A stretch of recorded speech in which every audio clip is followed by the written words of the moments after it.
자, 우리 베드로 전서 2장 11절과 12절 말씀인데요. 성경은 오늘 우리들에게 우리의 인생길은 나그네 인생길이다라고 이렇게 말씀해 주고 있습니다. 11절에 나와 있죠. 사랑하는 자들아, 거류민과 나그네 같은 너희를 권한다. 우리에게 인생 살아가는 동안에 우리의 인생은 나그네 인생길이다, 거류민이다 라고 말합니다. 그러니까 머물지 않고 스쳐 지나가는 사람, 머물지 않고 스쳐 지나가는 사람, 거류민. 또 나그네는 고향을 떠나서 타향살이를 하는 사람들이라고 말하고 있습니다. 그러니까 우리의 인생이 그런 거예요. 여러분, 나그네 인생길이 짐이 너무 무거우면 움직이기가 어려운 거예요. 그래서 이 땅에 살아가는 동안에 우리가 나그네 인생길인 것을 기억을 정말 해야 될 것 같아요. 왜냐하면 우리의 시민권은 하늘에 있다라고 말해주고 있습니다. 우리의 시민권이 하늘에 있다는 거예요. 우리 이 땅에 살아가지만 이 땅에 속한 자가 아니라 하늘에 속한 자라는 사실들을 알 수가 있다는 것입니다. 우리의 본향은 이 땅이 아니라 하늘나라라는 것이에요. 이 땅은 버스 정류장 같은 곳이란 말이지요. 잠시 머물렀다가 지나가는 곳. 하나님의 역사에 보면 한 점밖에 안 되는 거예요. 정점밖에 안 되는 거예요. 하나님의 역사는 영원이잖아요. 막 1000년이 막 하루 같다고 하는데 우리는 뭐 1000년도 못 사는데 하루도 안 되는 거 아닙니까? 그 나그네 인생길 속에서 우리가 어떻게 살아가는 것이 가장 현명하게 사는 것인지를 우리가 제3남선교회 헌신예배를 통해서 또 우리 모두에 주신 하나님의 음성을 들어야 될 줄로 믿습니다. 사람들은 이 땅에 1000년 만년 살 것처럼 그렇게 이 땅에 이렇게 신경을 많이 쓰고 집중해서 인생을 살아갔지만 여러분, 우리가 그렇게 살아가는 사람들이 아니에요. 잠시 있다가 지나가는 인생이에요. 우리의 믿음의 선배들이 그렇게 열심히 살아왔지만 다 가셨어요. 또 우리도 딱 보니까 50년 있다가 거의 다 갈 것 같아요. 속으로는 다 60년인데 하시는 분이 있는데 뭐 아무튼 60년이든 70년이든 간에 얼마 안 있으면 또 갈 기간. 그러니까 나그네 인생이라는 거예요. 풀릴 것 같은 거예요. 있을 것 같은 거예요. 그런 인생 가운데 중에서 정말 어떻게 사는 것이 복된 인생이고 의미 있는 인생이고 가치 있는 인생인 것을 우리는 알아야 될 것입니다. 여러분, 우리 어릴 때 우리 게임 같은 거, 놀이 같은 거 할 때 땅 따먹기 기억나시죠? 예, 이렇게 땅 따먹기 이게 쭉 선을 해서 돌멩이인가요? 이게 툭 치면 이게 쫙 가면 선을 쫙 긋잖아요. 물론 들어와야 이 선에서 이거 금을 딱 지우면 내 땅에 이만큼 되는 거잖아요, 이렇게. 그럼 또 튕기면 이쪽에서 쭉 가고 또 이렇게 쭉 가고 옆에 같은 거는 어떻게 하더라? 뭐 이렇게 해서 하여튼 땅 따먹기 기억나시는가요? 같은 시대네, 그쵸? 자, 우리 그런 거 했잖아요. 저는 어릴 때 학생 때 여자들이 고무줄을 이렇게 갖고 막 이게 하잖아요. 이렇게 뭐 북한 놀이 비슷한 거 뭐 이렇게 하면 제가 막 끊고 다녔어요. 막 구슬치기를 하는데 손이 막 다틀 정도로 막, 그치요? 내가 구슬도 있었죠. 딱지치기를 얼마 했는지 아주. 그치, 김용진 사님 했지요? 아니, 그건 아멘이 아니야. 그건 아멘이 아니고. 그러면 안 돼. 그러면 나를 교주로 만드는 거고, 그러면 안 되고. 그건 네, 그러고, 주의 말씀이 떨어질 때는 이제 아멘으로 하는, 그러는 거지. 이게 아무 때나 아멘하면 이 교회가 이상한 교회 돼버리고, 새가족들이 보면, 이 교회는 좀 이상하다. 무슨 뭐, 딱지를 만드는데 아멘 그러냐. 그래서 오해를 할 수 있어. 그러니까 그러지 말고. 하나님 말씀이 떨어질 때는 아멘을 하고, 그냥 물어볼 때는 네, 뭐, 예. 이렇게 말을 하는 게 더 좋을 것 같습니다. 자, 그런데 문제는 뭐냐면, 땅 따먹기를 이렇게 하는데, 이제 문제는 이제 어머니가 부르는 거예요. 이제 아버지가 부르는 거예요. 그러면 땅이 크면 뭐 하겠어. 다 지우고 가야 돼. 끝났어. 이제 끝이야. 이제 그 다음에 와서 또 다시 그리는 게 아니라 다시 시작을 하는 거야. 다 끝난 거예요. 그러니까 우리의 인생이 그런 인생이에요. 주님이, 아유, 미정아 와라. 그러면 그냥 가는 거야. 미정이가 누구냐면 이번 주 토요일 날 아들이 결혼을 한답니다. 사람들이 잘 모르는 거야, 다. 그래서 목사님 이름을 보면 잘 모르니까 이렇게 소개를 시켜달라는 거야. 그래야지 누가 누군지 아니까. 저 인물이잖아, 여기 이렇게 예, 여기 있어요. 아니, 누가 일어나라 했어? 누가 일어나라 했어? 하여튼 그래서 이렇게 이제 부르면 가는 거예요. 부르면 그게 이제 인생이라고 말을 하고 있는 것이지요. 근데 여러분, 우리가 이 땅에 살아가면서 제 어머니가 부르던 아버지가 부르던 간에 이제 부르면 가잖아요. 그러니까 돌아갈 집이 있다는 건 축복이라는 거죠. 축복. 어떤 분은 돌아갈 집이 없으면 이건 정말 안타깝고 비극이잖아요. 돌아갈 데가 없다니. 집 없는 사람들이 여러분 서울 가보면 많잖아요. 그냥 이제 여기서 자고 저기서 자고. 그런 분들이 많아요. 참 안타깝잖아요. 돌아갈 집이 있다는 것은 쉼이 있고 안식이 있고 또 가족들이 있고 이것처럼 얼마나 행복해요. 여러분 정말 여러분들 축복해요. 우리의 인생이 마감되는 날 주께서 우리를 부르시는데 우리의 믿음의 가족들이 천국에 얼마나 많은지 몰라. 여러분들이 존경하는 사람들이 다 있어. 모세도 있고 다윗도 있고 뭐 하여튼 다 있어. 그래서 그때 모세한테 물어보세요. 그때 홍해 갈랐을 때 어땠어요? 이 물어보시면 모세가 다 알려줘 날. 아니 아브라함이요 독자 아들 이삭 바칠 때 마음이 어땠냐고 물어보시면 아브라함이 다 알려줘. 이제 그때는 같이 이렇게 이제 물어보면 돼. 물어보면 돼요. 다 있는 거, 돌아갈 집이 있다는 거야. 우리 본향이 있다는 거야. 이게 얼마나 감사해요. 나그네 인생길인데 돌아갈 집이 있다는 것은 우리에게 축복이 아닐 수가 없는 것이에요. 돌아갈 집이 없다는 것은 불행한 거고 큰 두려움이 있는 것이에요. 예수 믿는 사람과 예수 믿지 않는 사람의 차이는 지금은 잘 몰라요. 근데 나중에는 완전히 천국과 지옥으로 하늘과 땅으로 완전히 갈라지는 거예요. 여러분 육체는 썩을 수 있어요. 물론 주님 다시 오시면 육체도 신비하게 결합되어져요. 믿습니까 여러분? 근데 여러분 영혼이라는 것은 칼로다가 죽여도 영혼은 안 죽어요. 그러니까 영혼은 안 죽는 거야. 그러니까 영혼은 영원한 거야. 영혼이 영원한 거야. 그러니까 우리에게는 사람에게는 영혼이 있거든요. 영혼이 있으니까 하나님을 찬양하고 예배하고 교제하고 사랑하고 기도할 수가 있는 거거든요. 동물에게는 미안하지만 동물은 천국에 동물을 주님이 만드셨다면 동물이 있는 거지만 이 땅의 동물이 천국은 못 갑니다. 왜냐하면 동물에게는 영혼이 없어요. 하나님의 형상으로 지음받은 걸작품은 사람밖에 없는 줄로 믿습니다. 제가 동물을 싫어하는 게 아니라 그건 영혼이 없는 존재라고. 하나님께서 사람에게만 그 코에 생기를 이렇게 불어넣으셔서 생명이 된 거예요. 생명이. 우리가 된 거란 말이지요. 자, 그래서 우리가 영혼은 죽지 않아요. 근데 이 영혼은 영원한 거야. 예수를 믿으면 천국에서 예수님과 함께 영원히 사는 거예요. 할렐루야. 예수 믿지 않는 사람 영원히 살까 안 살까요? 영원히 살아요. 사는 장소가 다른 거예요. 지옥에서 사탄과 함께 영원히 사는 거예요. 여러분 영혼은 안 죽는다니까. 영혼은 안 죽어. 영혼은 영원한 거예요. 영혼은 영원한 거예요. 그래서 만약 우리가 지옥을 간다 이러면 끝장나는. 만약에 천국 지옥이 없다 그러면 자살하는 것이 괜찮아요. 그냥 인생이 끝나는 거니까. 그러나 자살하는 것이 끝나는 게 아니야. 거기서부터 시작이 되는 거야. 이제 이 땅에 살아가는 것은 뭐 20, 30년, 60, 70년, 80, 90년 살아가지만 영원히 준비되어 있어. 영원히. 근데 거기는 완전히 두 갈림길로 벗어나는 길이에요. 천국에서 하나님과 영원히 사는 것을 영생이라고 말을 하고 마귀와 영원토록 함께 사는 것을 영벌이라고 그래요. 여러분 모두가 다 구원데이, 구원의 날에 구원의 감격과 구원의 확신들이 있기를 축복합니다. 그게 행복한 인생이에요. 그게 행복한 인생이에요. 우리 가운데 말이죠. 그래서 이 야곱이라는 사람은 이 바로왕 앞에서 고백할 때에 제가 한번 읽어볼게요. PPT 없으니까.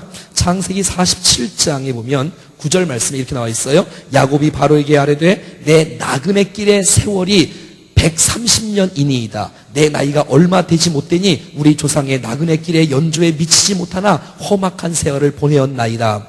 여러분 야곱이 130년을 살아왔는데 나그네 인생이라고 말하는 거예요. 나그네 인생이라고. 뿐만 아니라 히브리서 11장 13절은 믿음의 조상들이 다 고백해요. 믿음의 조상들이 몽땅 다 이 나그네 인생길이라고 히브리서 13장 13절에 말하는데 이 사람들은 다 믿음을 따라 죽었으며 약속을 받지 못하였을 때 그것을 멀리서 보고 환영하며 또 땅에서 외국인과 나그네임을 증언하였으니 이렇게 말해요. 나그네 인생길이다.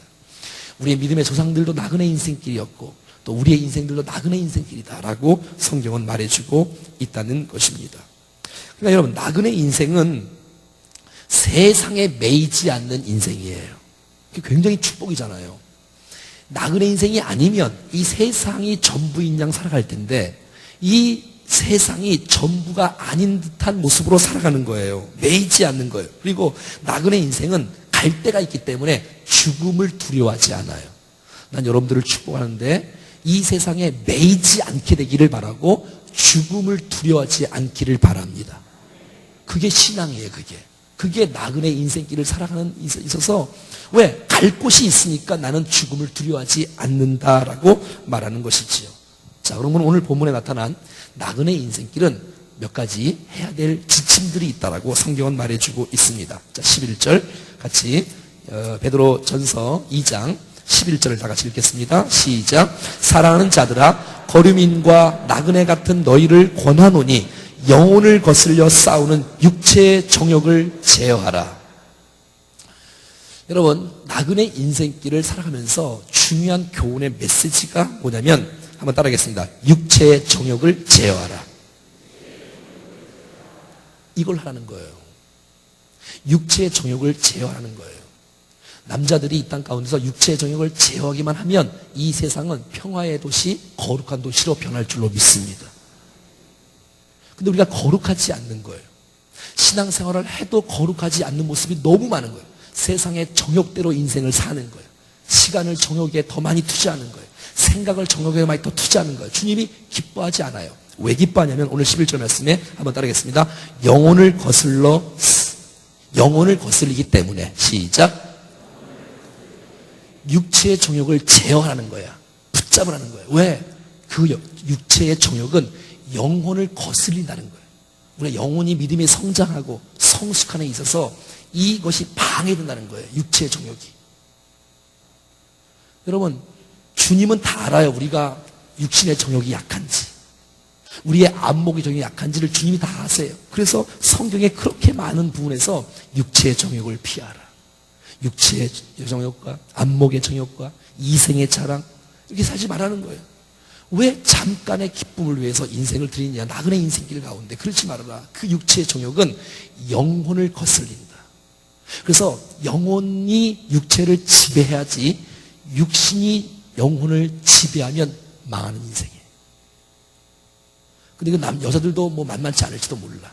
이 생을 살아가면서 정말 육신의 정욕을 제어할 수 있는 우리 모두가 될 수 있기를 축복합니다. 육체의 욕망을 채우는 욕심, 하나님 밖에서 만족을 얻으려는 세상적인 욕구, 이거예요. 하나님 안에서 만족과 하나님 안에서의 기쁨, 하나님 안에서의 금방 우리 찬송했던 행복을 누려야 되는데 자꾸 이 행복과 이 기쁨과 감격을 하나님 밖에서 찾으려고 애쓰는 거예요. 이것이 바로 정욕인 거예요.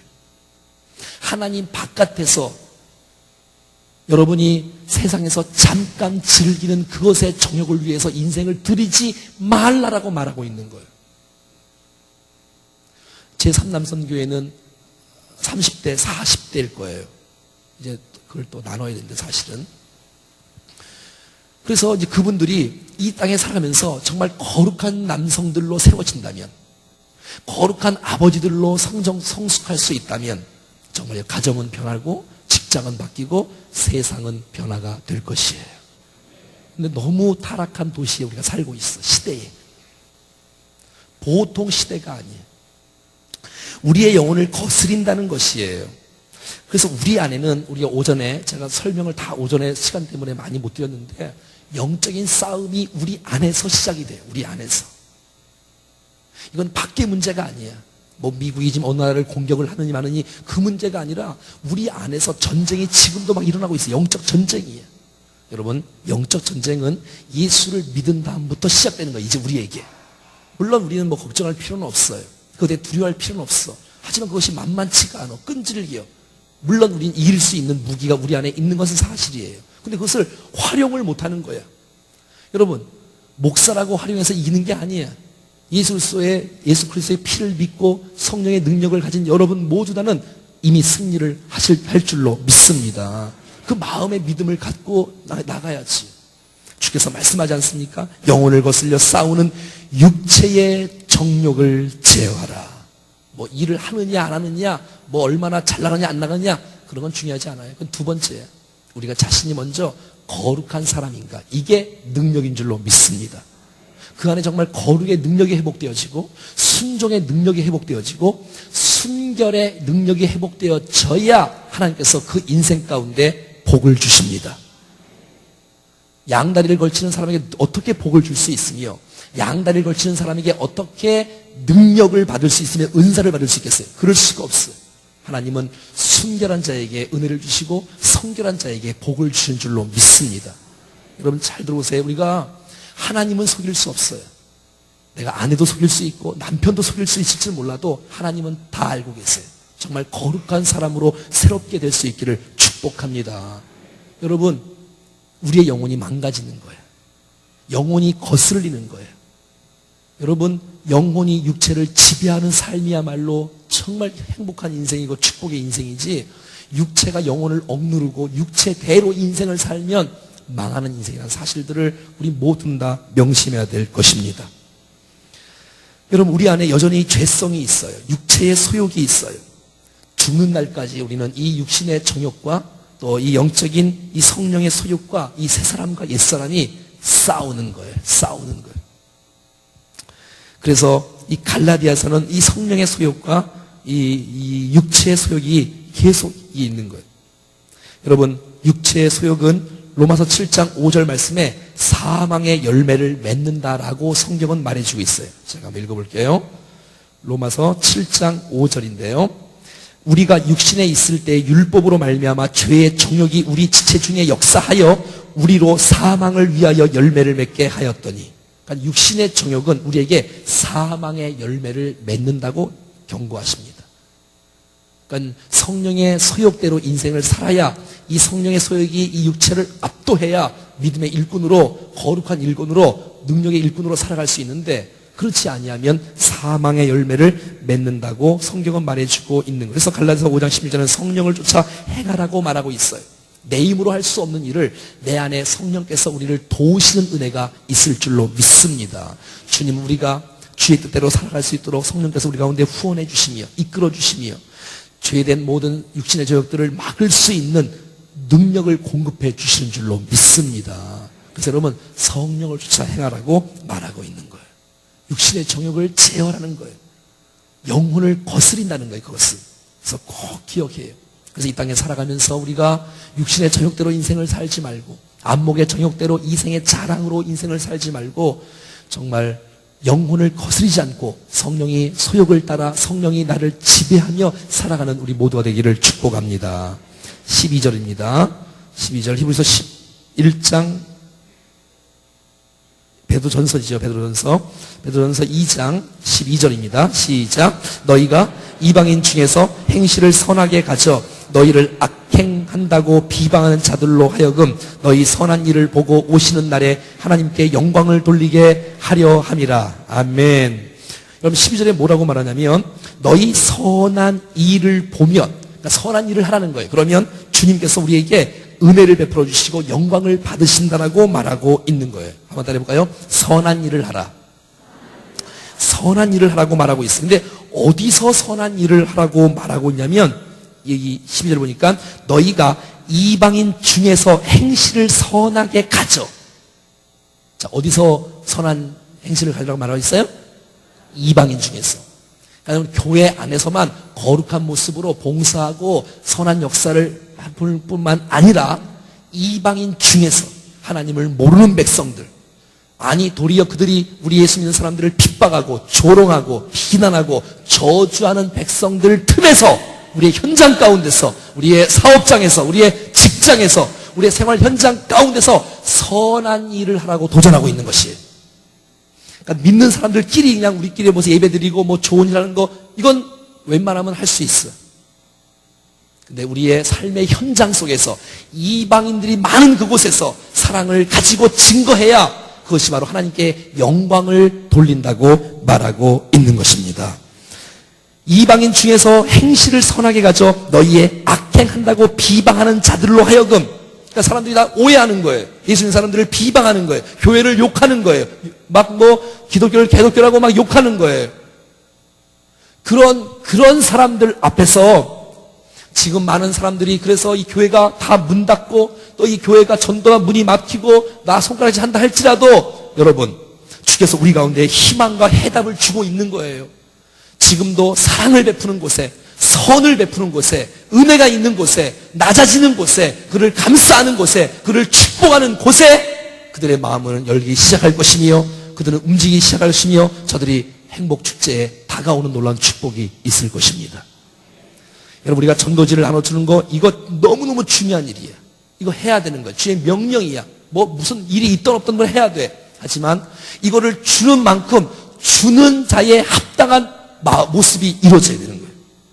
나는 주님의 은혜도 없고 감격도 없고 행복도 없고 은혜도 없고 아무것도 없으면서 당신 믿으실래요? 행복해질 거예요? 이러면 안 된다는 거예요. 우리의 선한 행실이, 우리의 선한 모습이 그 이방인들에게 영향을 끼치므로 말미암아 하나님께서 그것을 영광을 받으신답니다. 교회를 미워하는 자들에게 나가라는 거예요. 이방인들에게 나가는 거예요. 그들에게 우리의 삶 속에서 우리의 말과 생각과 행실 속에서 선한 영향을 미치라고 성경은 우리 가운데 계속해서 도전하고 있는 것이에요. 왜냐하면 그것이야말로 하나님께 영광을 돌리는 삶이 된다고 말하는 것이에요. 사랑하는 여러분, 이 마태복음 5장에는 성경은 이렇게 말하고 있지 않습니까? 똑같은 말이 써 있는데 5장 16절 말씀에는 이같이 너희 빛이 사람 앞에 비치게 하여 그들로 너희 착한 행실을 보고 하늘에 계신 너희 아버지께 영광을 돌리게 하라. 착한 행실로 더불어서 우리의 삶 가운데, 삶의 현장 가운데, 우리가 이 교회 문을 나설고 우리가 현장에서 살아갈 동안에 우리의 양보하는 모습 속에 그리스도의 빛이 비춰지는 거예요. 우리가 용서하는 모습 속에 그리스도의 영광이 드러나는 거예요. 우리가 겸손한 모습 속에 하나님의 영광이 드러나는 거예요.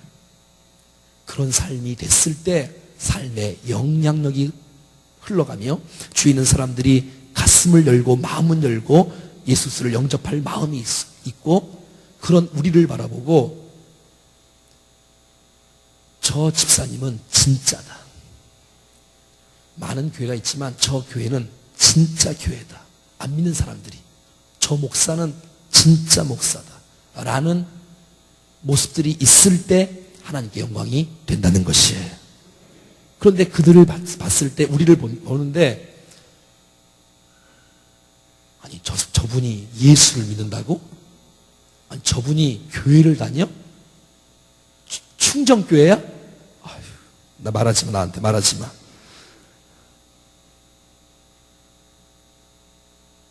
여러분, 그러니까 전도를 안 해서 전도가 안 되는 게 아니라 우리의 삶이 전도를 막고 있는 거예요. 전혀 빛이 안 나는 거예요. 영향을 못 끼치는 거야, 우리가.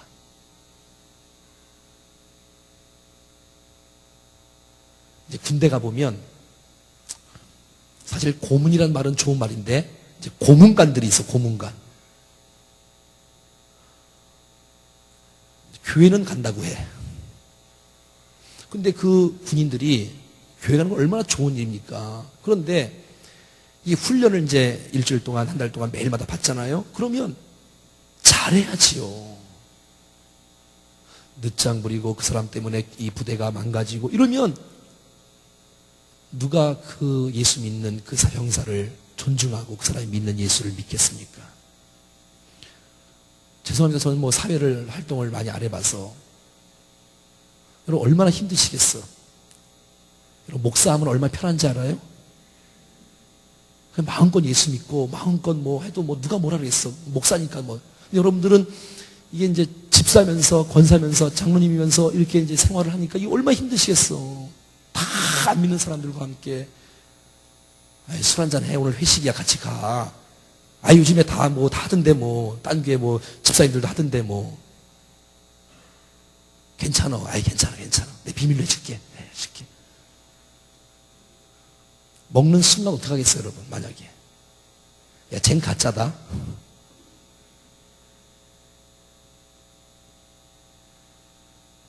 우리의 착한 행실을 통해서, 우리의 선한 일을 통해서 안 믿는 사람들에게 정말 그리스도의 빛을 비추는 거룩한 백성이 될 수 있기를 축복합니다. 사도 바울은 그리스도인들을 향해서 그리스도의 편지라고 말하고 있어요. 한번 알아볼까요? 나는 그리스도의 편지다. 여러분, 지금 우리의 삶은 사람들에게 읽혀지고 있어요. 사람들이 우리의 모습을 보고 편지를 읽고 있다고. 하나님이 사랑이 많은지, 하나님이 나쁜 분인지를 읽고 있다. 우리의 삶을 보고 읽고 있다고. 그리스도의 편지로. 우리가. 여러분, 수많은 안 믿는 많은 사람들이 우리를 바라보고 정말 그리스도의 편지를 읽을 때 하나님의 사랑을 느껴야 되는데 하나님의 사랑을 못 느끼고 똑같은 그냥 정말 예수님 사람들 고집만 세고 말만 많고 돈만 알고 또 뭐 있죠? 하여튼 얼마나 말이 많으면 예수님 사람들 물속에 빠지면 입만 뜨는 게 아니라 엉덩이만 뜬답니다. 왜냐하면 물속에 빠져도 붕어랑 또 얘기해야 돼.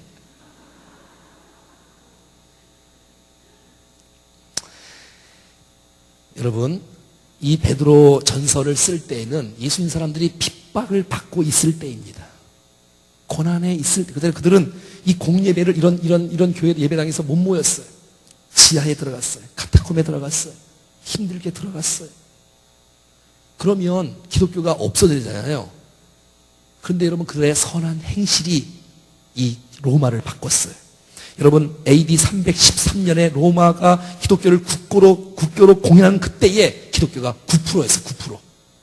그러니까 핍박을 받을 때하고 국교로 되기까지의 기간 속에 다 핍박을 받았는데 그리스도의 삶이 증거되고 선한 일이 증거되어서 여러분, 기독교가 더 늘었다는 증거가 나오는 것이에요.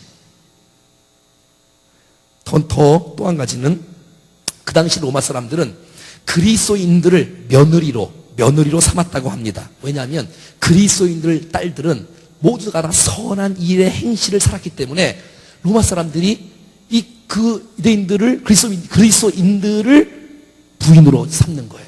며느리로 삼는 거예요.